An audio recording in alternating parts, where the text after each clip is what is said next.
अस्सलामु अलैकुम वरहमतुल्लाहि वबरकातुहू। इवश फातिमा चैनल से आपकी खिदमत में हाजिर हूँ। उम्मीद रखती हूँ सब खैरियत से होंगे। बकिया वीडियो सुनने से पहले चैनल को लाइक सब्सक्राइब शेयर ज़रूर कीजिए और अपनी राय का इजहार भी कीजिए। अल्लाह ताला आपको बरकतें दे और इस पर अमल की आपको मुझे सबको तौफीक दे। आज हम गुफ्तगू करेंगे सूरज ग्रहण और चांद ग्रहण। अक्सर सवाल आते हैं कि जब ग्रहण हो रहा तो बाहर नहीं निकलना चाहिए, लेटे नहीं रहना चाहिए, ये नहीं करना चाहिए, वो नहीं करना चाहिए। तो मेरे प्यारे बच्चों, ये सूरज ग्रहण और चांद ग्रहण अल्लाह की निशानियों में से एक निशानी है। तो जाहिर है उस वक़्त हमें क्या करना चाहिए, अपने गुनाहों से तौबा करनी चाहिए, यानी नमाज कसूफ और नमाज खसूफ जो है ये अदा कर लेनी चाहिए। 2 रकत नमाज, 4 रकत नमाज और फिर इस्तगफार में रहना चाहिए।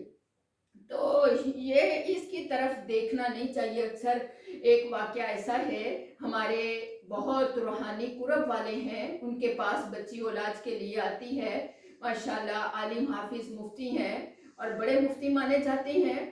तो उनके पास एक बच्ची आती है जिसने कहा, लो भाई ये क्या है, सूरज की तरफ नहीं देखना चाहिए, चांद की तरफ नहीं देखना चाहिए, क्योंकि इसको देखने के लिए खास ग्लासेस होते हैं, खास एक शीशा होता है जिससे देखा जा सकता है। लेकिन उसने अपनी आंखों की भी जो ऐनक थी उतार के तो यूं देखना शुरू कर दिया।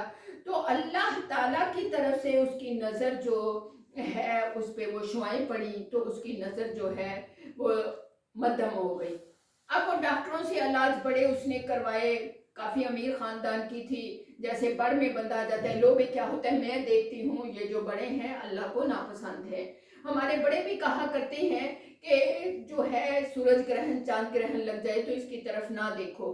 तो बच्चों, बड़ों का भी निचोड़ निकाला हुआ होता है, क्योंकि यही हुक्म है शरीयत का भी कि नमाज़ी अदा करो, तौबा करो, इस्तगफार करो। तो ये नहीं कि लेटना नहीं चाहिए, बैठना नहीं चाहिए, ये चीज़ नहीं। आप लेटे हैं, बैठे हैं, इस्तगफार करें, 2 रकात नमाज पढ़ लें। तो उसने जब देखा, अब उसने सारे डॉक्टरी इलाज करवाए, लेकिन उसकी नज़र जो है 100% में से 70% डॉक्टरों ने अलानिया कह दिया कि अंदर से ख़त्म हो गई है, ज़ाया हो गई है। और 30% बड़े मोटे मोटे शीशे लगा के बेचारी देखती हैं, एमए की स्टूडेंट थी, तो अब वो दम करवाने आती हैं। तो मेरे प्यारे बच्चों, इसी तरह का एक वाक़या है, खानेवाल साइड पे एक जामिया में एक आदमी जो था, साथ ही मस्जिद थी, उसमें नमाज पढ़ने आया। तो वो जुमे वाले दिन बयान के बाद बड़ा ही रो गला रहा था, इतना रो रहा था। तो साथ वाले साथी ने पूछा, भाई आप क्यों इतना रो रहे हो, आपको बयान की ज़्यादा समझ आई है? तो जब सारे चले गए, उसने पास होके उसकी हमदर्दाना इजहार किया। तो उसने अपनी टांग से शलवार उतार के जो है वो दिखाई, उसकी टांग सारी गली हुई थी। तो उसने बताया कि मैं एक फौजी जनरल कर्नल था, तो मेरी ड्यूटी लग गई किसी जो था कब्रिस्तान में।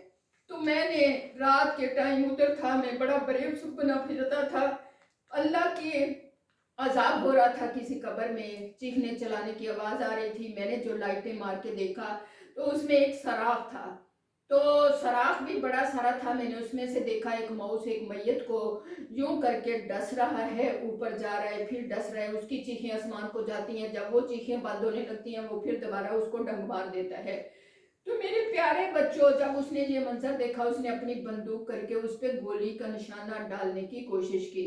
तो वो माउस जो था वहां से एक सुराख में से निकल के उसके पीछे लग गया, और वो इतना भागा कि माउस उसके पीछे।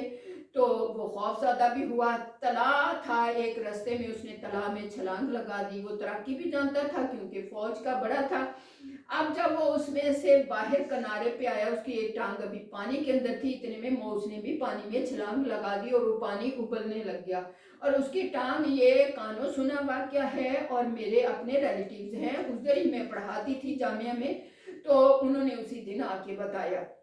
اور بڑے پریشان تھے، اب تو وہ بھی اللہ کو پیارے ہو گئے، تو وہ ٹانگ اس کی اس گرم پانی سے جو گل گئی، وہ آج تک اس نے اتنے سال ہو گئے پورے ڈاکٹری علاج کروائے، لیکن اللہ کے عذاب میں، اللہ کے کام میں جو دخل دے، اپنی بڑھ مارے، اپنی میں میں آئے، تو اللہ کا دیا ہوا عذاب کوئی ٹال نہیں سکتا۔